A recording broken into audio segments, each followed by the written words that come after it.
Good evening. Jack Shadow here, Lord of the Dark Domain. It's time once again when I leave the high halls of Castle Shadow to descend into the cold, dripping cellars far below. Down into the crypts. Do you like ghost stories? Urban legends? Spine-tingling scary stories? Yes? Then join me tonight as I present another one of my cryptic tales. Gather close, if you dare. Now let's conjure up another chiller from the Book of Shadows, shall we? Bolt the doors, board up the windows. Tonight's story is about a plague that began quietly, like any other bad flu season. An epidemic that quickly spread or shuffled over the world. The kind that never stops. The kind that wins by simply refusing to die. Shh, listen. Do you hear the cries and moans of the dead? Do you hear them? Turn the lights down low. Pull that blanket up around you tight. Listen for the scraping at the window. Feel the weight of the numbers growing and growing. The dead are patient, and they've only got time to multiply. Here's a tale I like to call, They Just Keep Coming. It started with the usual panic headlines. Mysterious respiratory illness overwhelms hospitals. Then the bodies began rising. Not dramatically. No screaming hordes bursting from graves. Just the recently dead opening their eyes again. Twitching a hand here, moving a leg there. First in morgues, then in funeral homes, then in living rooms where families had kept vigil too long. They moved slowly, arms outstretched, legs dragging, heads lolling, moans low and constant, like wind through cracked ribs. They didn't run, they didn't need to. The living learned the hard way. A bite or deep scratch was enough. Death followed in hours, fever, convulsions, stillness. Then the eyes opened again, milky and empty, and the shuffling began.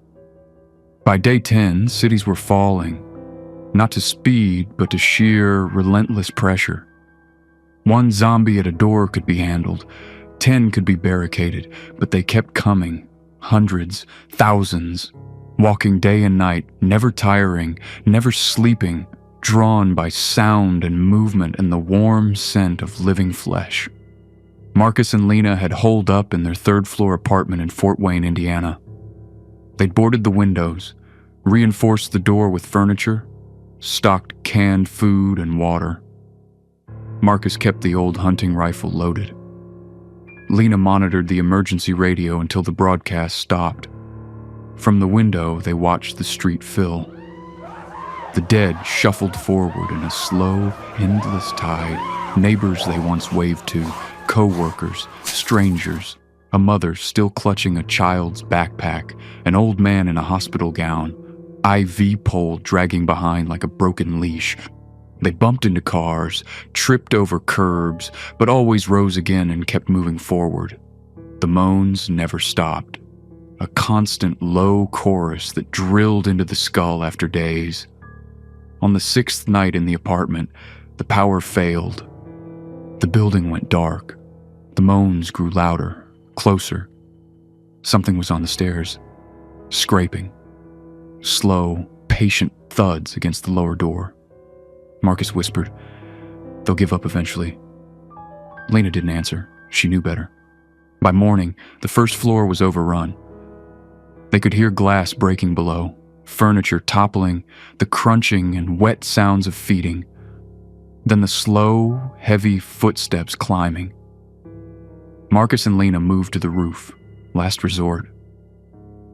A few other survivors had the same idea. A young couple, an elderly man with a cane, a woman clutching a small dog. They shared what little food they had and waited for rescue that never came.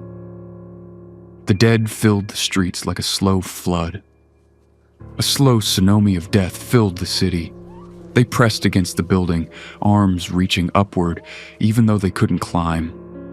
More arrived every hour. The moans rose in volume until it sounded like the whole city was breathing. On the third night on the roof, the elderly man's heart gave out. He died quietly in his sleep. Before dawn, his eyes opened. He stood, slowly, joints popping, and began shuffling toward the others. The dog barked once. The woman screamed. They had to push him off the edge. He fell a few stories, landed with a sick crunch, then stood up again. One arm bent wrong and kept reaching upward. The young couple jumped the next night, hand in hand, rather than wait for the inevitable. Their bodies hit the pavement. Moments later, they rose too, joining the crowd below, faces still locked in the same final expression of terror. Marcus and Lena were the last ones left. They rationed the final can of beans, watched the dead below grow thicker, thousands now packed shoulder to shoulder, faces turned up like pale flowers toward the living. On the seventh night, Lena whispered, "They don't get tired. We do." Marcus nodded. His hands shook as he checked the last 2 bullets in the rifle. The scraping at the roof access door had started hours earlier, slow, persistent fingernails on a metal. The hinges groaned. Lena took his hand. If it comes to it, don't let me become one of them. I promise. He promised.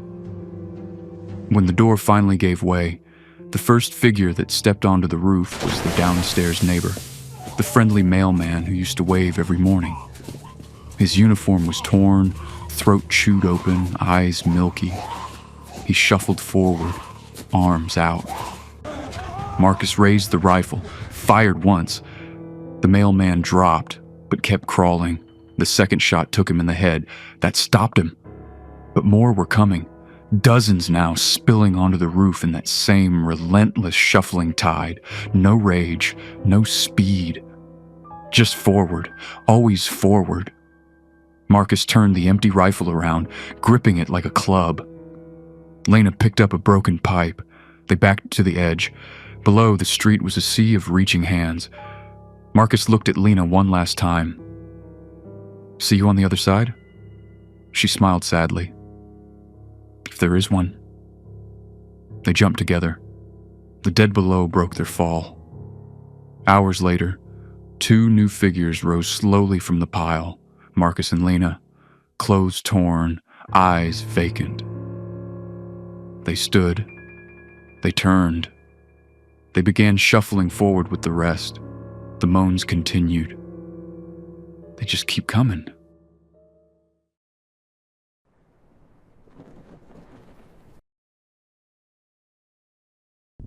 And so the end doesn't come with a bang or a scream. It comes with footsteps, slow, steady, relentless. The dead don't need to run. They only need to never stop.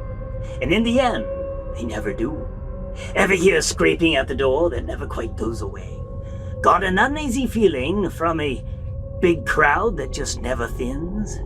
Tell me in the comments, what would you do if the dead just keep coming? Subscribe if these scary stories chill your blood. I'll have more cryptic tales coming soon, so be sure to turn on the notifications. I hope you enjoyed tonight's story. Join me next time for more frightening fun as I present another of Jack Shadow's Cryptic Tales. Until we meet again, I bid you adieu, my children of the night.